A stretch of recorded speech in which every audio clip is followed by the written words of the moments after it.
इतनी सदियां बीतने के बाद भी लोग स्त्री को एक नकारात्मक भाव से देखते हैं।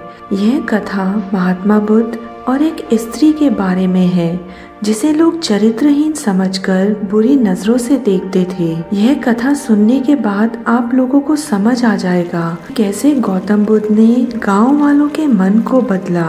एक दिन गौतम बुद्ध एक गांव से गुजर रहे थे।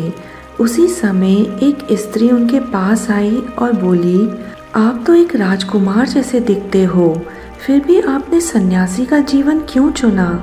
इस पर गौतम बुद्ध ने उत्तर दिया, मैं 3 प्रश्नों का उत्तर ढूंढने के लिए सन्यासी बना हूँ। हमारा शरीर युवा और आकर्षक है, लेकिन एक दिन यह बूढ़ा हो जाएगा, बीमार होगा और मृत्यु को प्राप्त हो जाएगा। मुझे वृद्धावस्था, बीमारी और मृत्यु के बारे में ज्ञान प्राप्त करना है। गौतम बुद्ध की इन ज्ञान भरी बातों को सुनकर वह स्त्री उनसे बहुत प्रभावित हुई और उस स्त्री ने गौतम बुद्ध को एक दिन अपने घर भोजन के लिए आमंत्रित किया। जैसे ही गांव वालों को इस बात का पता चला, वो गौतम बुद्ध के पास गए और बोले, आप उस स्त्री के घर ना जाएं, क्योंकि वह स्त्री चरित्रहीन है। गांव वालों की ऐसी बातें सुनकर गौतम बुद्ध ने सरपंच जी को अपने यहाँ बुलवाया और उनसे कहा, गांव वाले जो कह रहे हैं क्या वो बात सच है?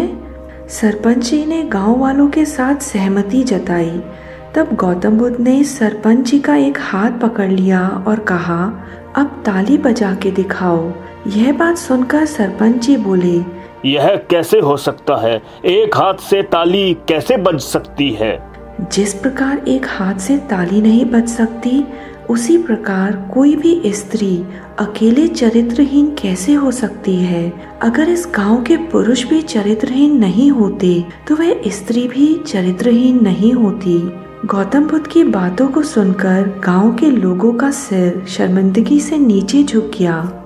कभी भी हमें बिना किसी के बारे में जाने भला बुरा नहीं सोचना चाहिए और किसी के बारे में गलत अफवाह नहीं फैलानी चाहिए। गौतम बुद्ध ने इस बात को समझाने के लिए एक उदाहरण दिया कि एक हाथ से ताली नहीं बज सकती, उसी प्रकार कोई भी स्त्री अकेले चरित्रहीन नहीं हो सकती।